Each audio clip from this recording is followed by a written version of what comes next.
Oh, hey, it's good to see you again. Thank you for tuning in to this episode of See It Again Cinema. Tonight's episode features a little seen but darling film by the Coen Brothers called The Man Who Wasn't There. This 2001 film noir tragicomedy featured a really great cast of Frances McDormand, Billy Bob Thornton, James Gandolfini, who was red hot after several seasons on The Sopranos, an early performance by Scarlett Johansson, the ever-reliable and comic John Polito, Tony Shalhoub, and Richard Jenkins, a great character actor. If you haven't seen this film, here is the text from the back of the DVD. The Coen Brothers are back with a dark and twisted film noir unlike anything you've ever seen. Set in a small 1949 California town, this is the story of a seemingly simple barber who turns to blackmail and revenge to escape his achingly dull life. But, in the tradition of classic noir, nothing goes as planned, and nothing is as it seems. And as the barber's plot unravels, the delicious surprises, stunning revelations, and just plain strange occurrences will disturb and delight you long after the film has ended. I can get behind that. Now, I haven't seen this movie in about 20 years, but one of the things I really remember about it was just how stunning the black and white cinematography looked. I didn't know much about cinematographers back then, but now I know that Roger Deakins is just one of the best ever, and it's criminal to think that it took him so many years after this movie to actually win an Oscar for his work. I had heard that this film was shot in color and that they then digitally changed it to black and white. So I think that's really remarkable. And I think it's appropriate that this episode from here on out will also be in black and white. So here is where the magical transition will occur.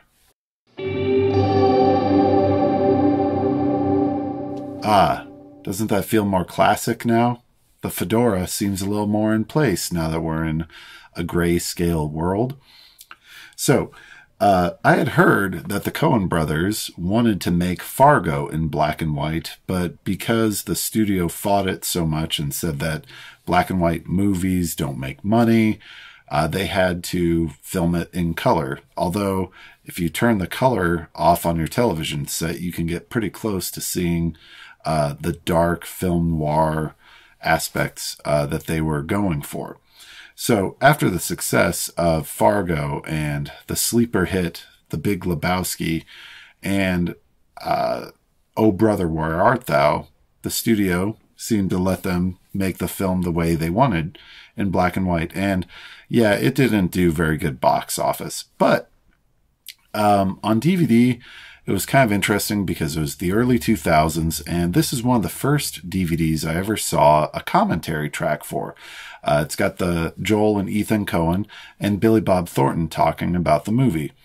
And this was really interesting for me to get to feel like I was watching the movie and hearing the creative people involved talk about it. Although I remember being somewhat underwhelmed by the Coen Brothers commentary. I think they seemed somewhat nonplussed or kind of feel like hearing their voices over the film was redundant. And my biggest memory is that it seemed that 9 or 10 different scenes were their favorite scenes. So I can't really recommend watching the commentary track, although maybe my memory isn't quite so great. In the 20 years since I've seen this film, I've learned so much more about filmic techniques and cinema history, and also just gone to see so much more of the Coen Brothers films. So I'm really interested to see what revisiting this film will reveal and how I'll think about the really subtle acting performance by Billy Bob Thornton. It's amazing how much meaning he communicates just with a little head nod or a blink of the eye. So Well, all right. It's time to begin and see The Man Who Wasn't There again. We'll catch you after the credits roll.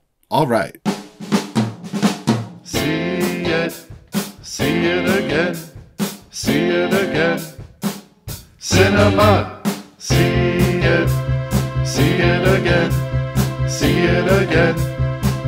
Cinema, see it again, see it again. Cinema, see it again, see it again. Cinema, see it again, see it again. And then talk about it.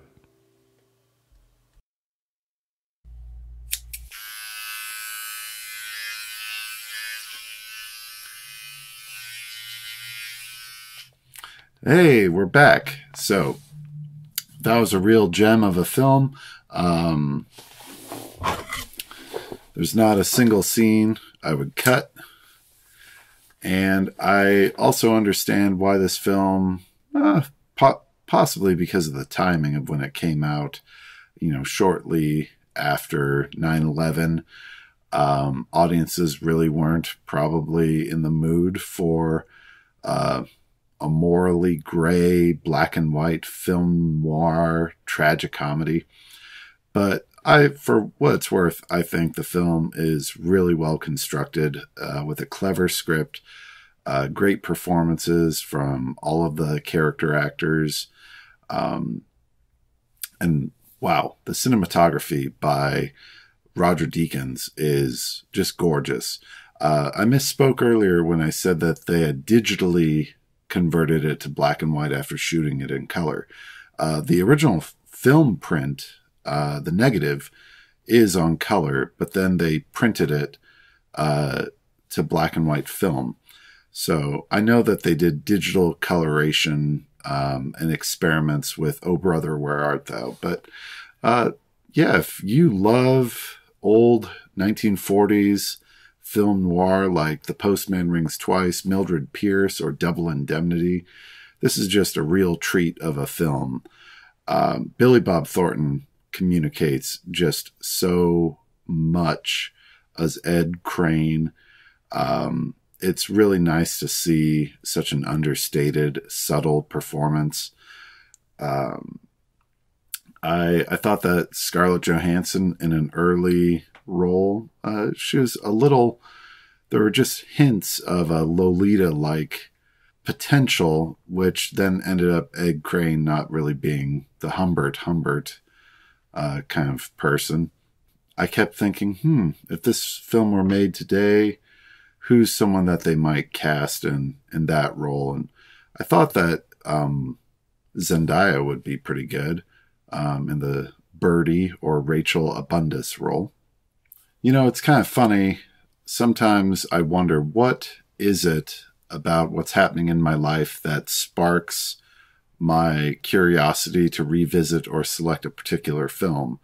And longtime subscribers of this channel probably remember that when the channel began, I had long, flowing silver locks, but I recently had 13 inches of hair cut off to donate to Wigs for Kids. Really good organization. Check them out. And somewhere there's going to be some middle schooler who's on chemotherapy who's got long silver fox hair. I don't know if they can dye the hair, but I hope the kid rocks the silver locks. So anyhow, every time I get a haircut, and some of the, my hair falls on the apron or whatever they put on over you, I'll contemplate it in my fingers, kind of like how Walter White is looking at the match that's burning in the Breaking Bad pilot. And I just think that moment when Ed Crane says, "Do you ever think about hair? It's a part of us. It grows out of us. Then we just cut it off and throw it away."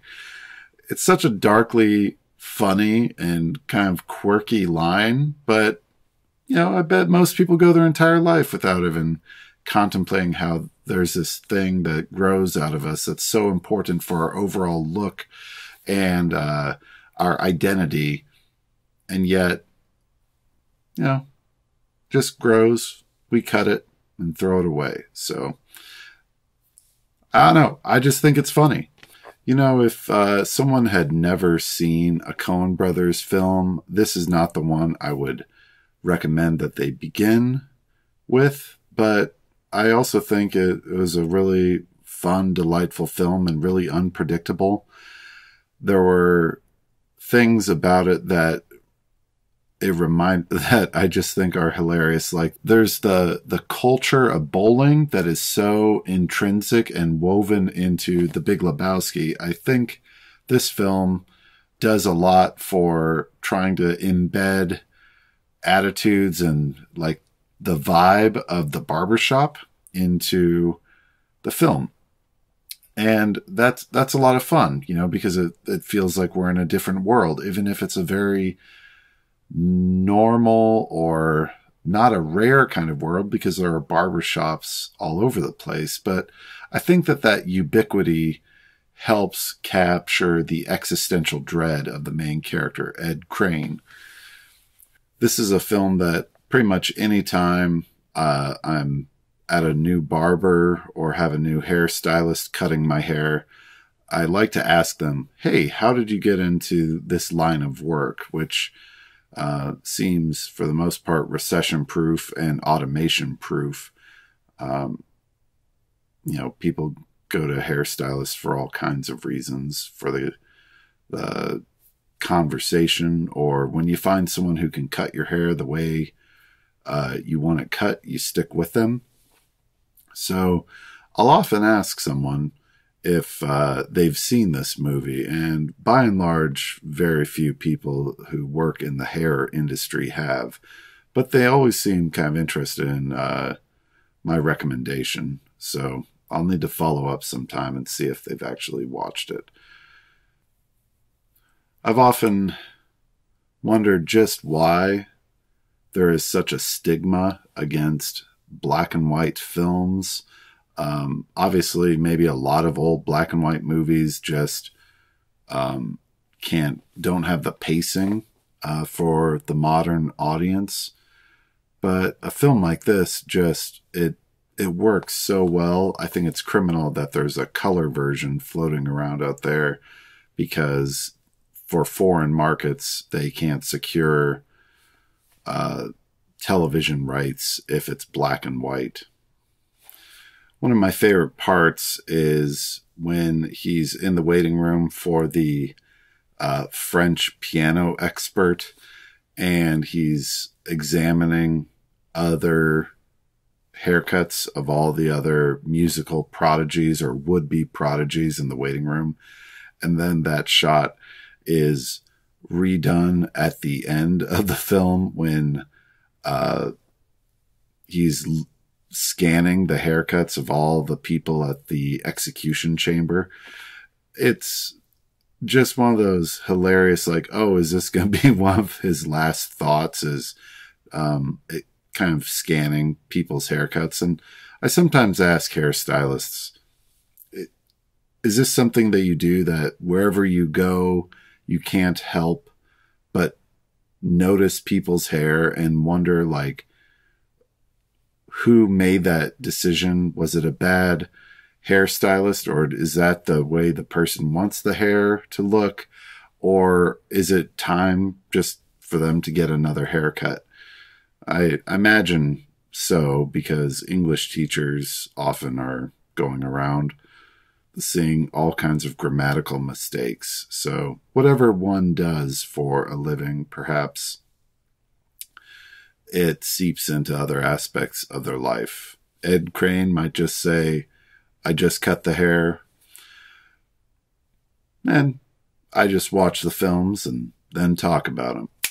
Well, all right. That'll do it for this episode of See It Again Cinema, where old movies make magical new memories. Thanks for rewatching, and we'll catch you next time. All right.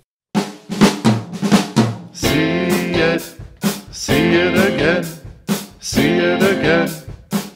Cinema, see it again, see it again.